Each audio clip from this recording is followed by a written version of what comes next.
अब हमारे देश में अदालतों को बंद कर देना चाहिए, अदालतों पर ताला लगा देना चाहिए, क्योंकि अदालतों का काम अब बीजेपी सरकार और उसकी पुलिस करने लगी है और खुद को लोकतंत्र का तीसरा स्तंभ कहने वाली अदालतें और उसके जज खामोशी से मुसलमानों पर जुल्म होता देख रहे हैं। गुस्ताख रसूल नुपुर शर्मा और नवीन कुमार जिंदल की गिरफ्तारी की मांग करते करते सैकड़ों मुसलमान अब तक गिरफ्तार हो चुके हैं। कई घरों के चिराग गुल हो गए हैं, लेकिन बीजेपी की पुलिस ने नुपुर शर्मा और नवीन जिंदल को गिरफ्तार नहीं किया है। उल्टे अब मुसलमानों के घरों पर नजर चलाए जा रहे हैं। हमारे देश का कानून कहता है कि अगर किसी ने अपराध किया है, विरोध प्रदर्शन के नाम पर दंगा किया है, तो पुलिस को उसे गिरफ्तार कर अदालत में पेश करना चाहिए, जहां अदालत इस बात का फैसला करेगी कि वो शख्स गुनहगार है या नहीं।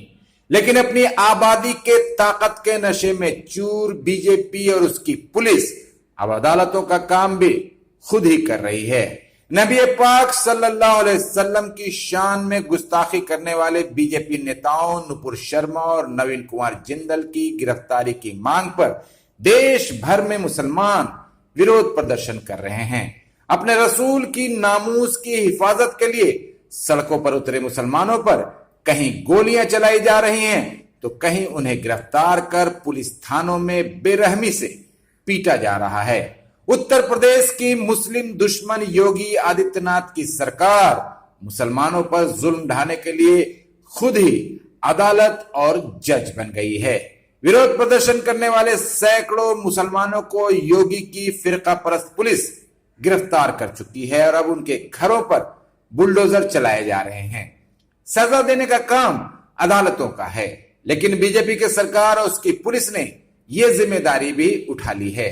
बीजेपी सरकार के इस संविधान विरोधी कदमों को देश की तमाम अदालतें देख रही हैं, लेकिन निचली अदालतें तो छोड़िए, सुप्रीम कोर्ट तक इस पर खामोश है, क्योंकि बुलडोजर तो मुसलमानों के घरों पर चल रहा है। इससे जज साहिबान को कोई फर्क नहीं पड़ता है कि मुसलमानों को बर्बाद करने के लिए कानून और संविधान की धज्जियां उड़ाई जा रही हैं। हो सकता है कि कुछ जज साहब तो योगी के बुलडोजर राज पर तालियां भी बजा रहे हों।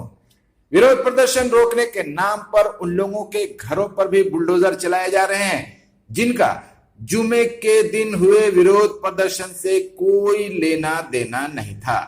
सीए और एनआरसी के खिलाफ आंदोलन करने वाली अलीगढ़ मुस्लिम यूनिवर्सिटी की स्टूडेंट आफरीन फातिमा के इलाहाबाद के घर पर बुलडोजर चलाकर उसे नेस्त नाबूद कर दिया गया है। आफरीन फातिमा के वालिद, बीमार मां और उसकी बहन को गिरफ्तार कर लिया गया है।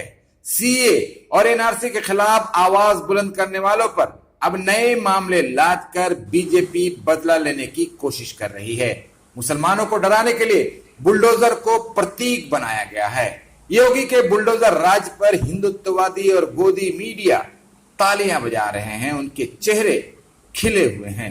बुलडोजर तो नुपुर शर्मा और नवीन जिंदल के घरों पर चलने चाहिए थे, लेकिन वो तो अपने घरों में आराम फरमा रहे हैं और बीजेपी की पुलिस उन्हें सुरक्षा प्रदान कर रही है। अपने आप को भगवान समझ चुके मोदी और योगी नुपुर शर्मा और नवीन जिंदल की गिरफ्तारी की मांग कर रहे मुसलमानों पर ही लाठी डंडे बरसवा रहे हैं और उनके घरों व दुकानों पर बुलडोजर चलाकर उन्हें खामोश करने की कोशिश की जा रही है।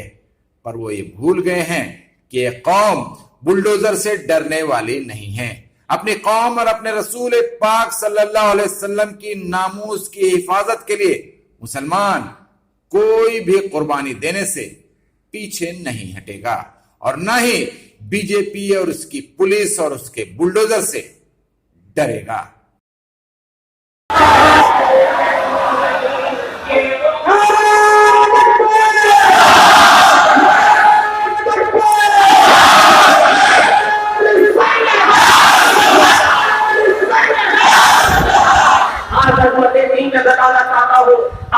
बताना चाहता हूँ मेरे मोहतरम बुजुर्गों दोस्तों, हमें किसी से कोई शिकायत नहीं।